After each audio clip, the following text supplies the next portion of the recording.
What is the 98-2 rule?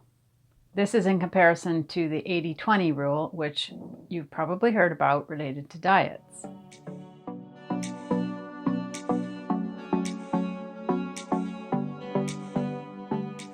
So the 98-2 rule I came up with when I was losing the last 50 pounds of my 80 pounds that I was losing. And for me, it represented not 100%, but almost 100% of following the low-carb diet.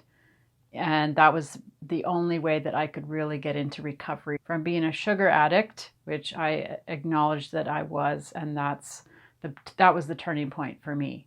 So I'm sure the 80-20 rule is what you've heard before, where you eat 80% of your food should be healthy, and 20% of the food that you eat are the cheat meals. So processed foods, candy, chocolate, chips, crackers, donuts, cake, pie, brownies, all of those things, which would be called the cheat meals or the cheat foods. And then 80% of the time you eat the healthy foods.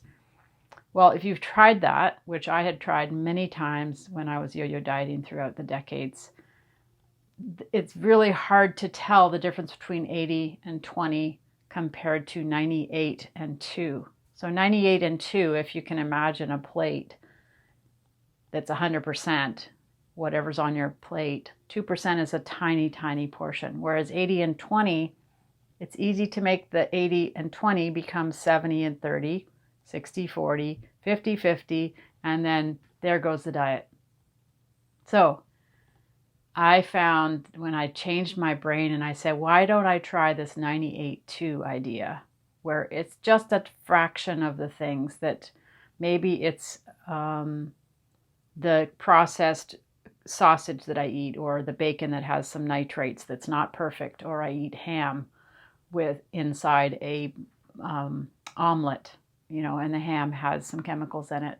So it's not one of those one ingredient foods, which I talk about in some of the other videos, which is the easiest way to lose weight is just have those one ingredient foods, because you don't have to count the calories. So the 98-2 rule would be basically aim for 100%, and you know that there's going to be some foods that you're going to eat that you just don't want to be counting all of those carbs every single day. And so you're just going to say, yeah, I'm going to have some sausage this week. I'm going to have some bacon with my eggs and sweet potatoes and stuff like that. And it makes life fun because those foods taste amazing.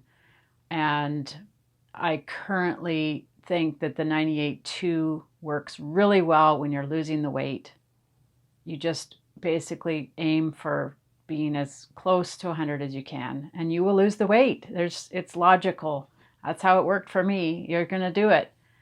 And if you can put the 80-20 rule off till later, till you're in maintenance mode, then you can have a little bit more cheat meals or fun foods or whatever you want to call it, high-risk foods, in comparison to being pure healthy foods, foods that are dug up from the ground and picked from the tree and whatever. So basically 98-2 works really well when you're losing the weight.